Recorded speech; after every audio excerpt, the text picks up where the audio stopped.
Assalamualaikum warahmatullahi wabarakatuh. Pertama-tama marilah kita panjatkan puji dan syukur kepada Allah Subhanahu wa taala serta salawat kepada junjungan kita Nabi Muhammad SAW. Perkenalkan, nama saya Lastri Edewati dan rekan saya Ahmad Yusuf.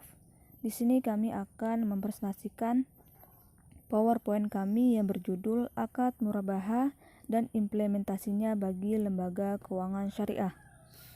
Mata kuliah Fikih Muamalah Kontemporer. Adapun pokok pembahasan, yang pertama pengertian akad murabahah, dasar hukum murabahah, rukun dan syarat murabahah, aplikasi akad murabahah dalam keuangan syariah, yaitu murabahah sale and leaseback, menjelaskan berbagai bentuk jual beli yang diperselisihkan, yaitu bai al-wafa, bai al-innah, bai bitsaman ajil, bai tawaruk. Pengertian akad murabahah. Murabahah secara bahasa berasal dari kata rib yang berarti keuntungan. Sedangkan menurut istilah, murabahah adalah jual beli dengan harga pokok dengan tambahan keuntungan. Dalam pengertian lain, murabahah adalah akad jual beli barang dengan harga jual sebesar biaya perolehan ditambah keuntungan yang disepakati, yang di dalamnya penjual harus mengungkapkan biaya perolehan barang kepada pembeli. Murabahah adalah salah satu skim di perbankan syariah yang paling diminati masyarakat. Dalam pembiayaan murabahah, bank menetapkan harga jual barang, yaitu harga pokok perolehan barang ditambah sejumlah margin keuntungan bank. Harga jual yang telah disepakati di awal akad tidak boleh berubah selama jangka waktu pembiayaan. Dasar hukum akad murabahah. Dasar hukum murabahah terdapat dalam nas Al-Quran dan hadis Nabawi yang berbunyi, "Hai orang-orang yang beriman, janganlah kamu saling memakan harta sesamamu dengan jalan yang batil, kecuali dengan jalan perniagaan yang berlaku dengan suka sama suka di antara kamu, dan janganlah kamu membunuh dirimu. Sesungguhnya Allah adalah Maha Penyayang kepadamu." Quran Surah An-Nisa ayat 29. Adapun Quran Surah Al-Baqarah ayat 275, artinya padahal Allah telah menghalalkan jual beli dan mengharamkan riba. Dari Suhaib Ar-Rumi radhiyallahu anhu bahwa Rasulullah SAW bersabda, ada 3 hal yang mengandung berkah: jual beli tidak secara tunai, muqaradhah atau muharabah, dan mencampur gandum dengan tepung untuk keperluan rumah tangga, bukan untuk dijual. Hadis riwayat Ibnu Majah. Kemudian kita masuk ke penjelasan selanjutnya, yaitu tentang rukun dan syarat murabahah. Untuk rukun murabahah ini sendiri ada 5. Yang pertama itu bai atau penjual, orang yang menjual. Yang kedua musyari, pembeli. Untuk yang ketiga maf'i, barang yang diperjualbelikan. Yang keempat itu tasaman atau harga barang. Yang kelima izab kabul, pernyataan serah terima. Kemudian untuk syarat murabahah itu sendiri ada 5. Yang pertama itu akad jual beli yang pertama harus syah. Yang kedua, para pihak yang berakad harus cakap hukum dan tidak dalam keadaan terpaksa. Yang ketiga, barang yang menjadi objek transaksi adalah barang yang halal serta jelas ukuran, jenis, dan jumlahnya. Kemudian yang keempat itu harga barang harus dinyatakan secara transparansi. Maksudnya di sini adalah harga pokok dan komponen keuntungan yang diambil. Dan mekanisme pembayarannya disebutkan dengan jelas. Yang kelima itu pernyataan serah terima dalam ijab dan kabul harus dijelaskan dengan menyebutkan secara spesifik pihak-pihak yang terlibat dalam akad.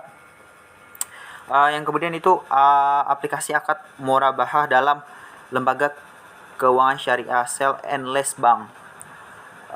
Yang pertama, bank dan nasabah harus melakukan akad yang bebas riba. Yang kedua, barang yang diperjualbelikan tidak diharamkan oleh syariat Islam. Yang ketiga, bank membiayai sebagian atau seluruh harga pembelian barang yang telah disepakati kualifikasinya. Yang keempat, bank membeli barang yang diperlukan nasabah atas nama bank sendiri. dan pembeli ini harus sah dan bebas riba. Yang kelima, bank harus menyampaikan semua hal yang berkaitan dengan pembelian.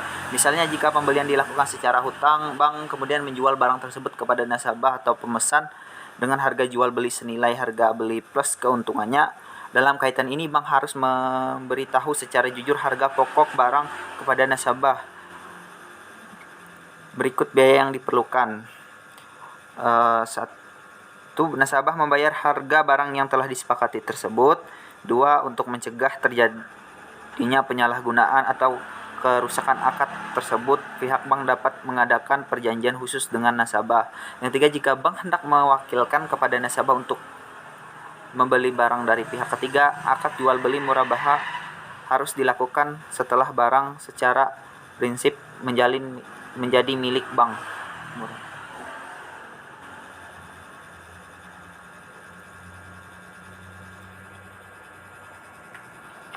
Bentuk jual beli yang diperselisihkan: bai al-wafa, bai al-innah, bai bisaman, azil, bai tawaruk.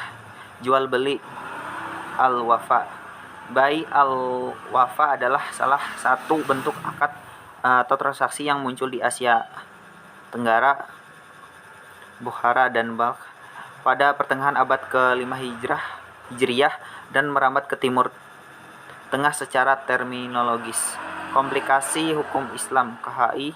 Bai al-wafa adalah jual beli yang dilangsungkan dengan syarat bahwa barang yang dijual tersebut dapat dibeli kembali oleh penjual apabila tenggang waktu yang disepakati telah tiba. Jual beli ini muncul dalam rangka menghindari terjadinya riba dalam pinjam meminjam. Kemudian jual beli bai al-innah.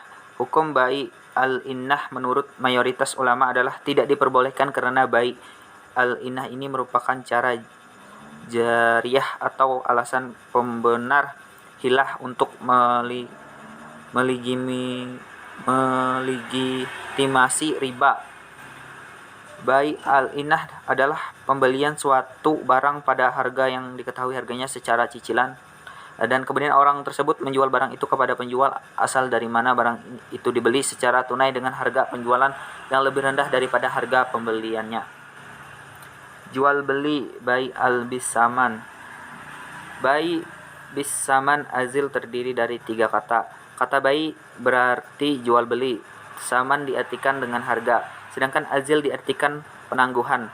Jadi bai bisaman azil adalah suatu jual beli yang uangnya diberikan kemudian ditangguhkan. Menurut Muhammad Yasir Yusuf, bai bisaman azil adalah jual beli sesuatu dengan menyegerakan penyerahan barangnya dan menangguhkan pembayarannya sampai pada jatuh tempo yang telah disepakati oleh kedua belah pihak, di mana bayarannya dilakukan secara berangsur-angsur, baik bulanan ataupun tahunan mengikuti periode tertentu. Yang kemudian jual beli bai al-tawaruk. Tawaruk adalah bentuk akad jual beli yang melibatkan 3 pihak. Ketika pemilik barang menjual barangnya kepada pembeli pertama dengan harga dan pembayaran tunda, dan kemudian pembeli pertama menjual kembali barang tersebut kepada pembeli akhir dengan harga dan pembayaran tunai. Harga tunda lebih tinggi dari harga tunai sehingga pembeli pertama seperti mendapatkan pinjaman uang dengan pembayaran tunda. Kesimpulan, akad murabahah merupakan jenis jual beli yang penentuan harganya berdasarkan konsep amanah. Artinya, penjual harus menjelaskan harga pokok pembelian beserta keuntungan yang diambil kepada pembeli, dan akad bisa terjadi apabila pembeli menyepakati harga pokok penjualan.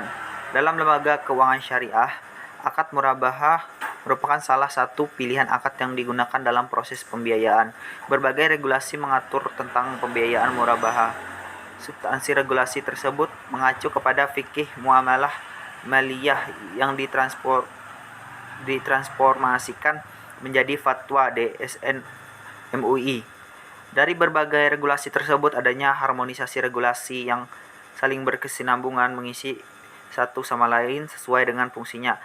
Hal tersebut merupakan indikasi harmonisasi yang terjadi antara regulasi Bank Syariah Indonesia atau BSI.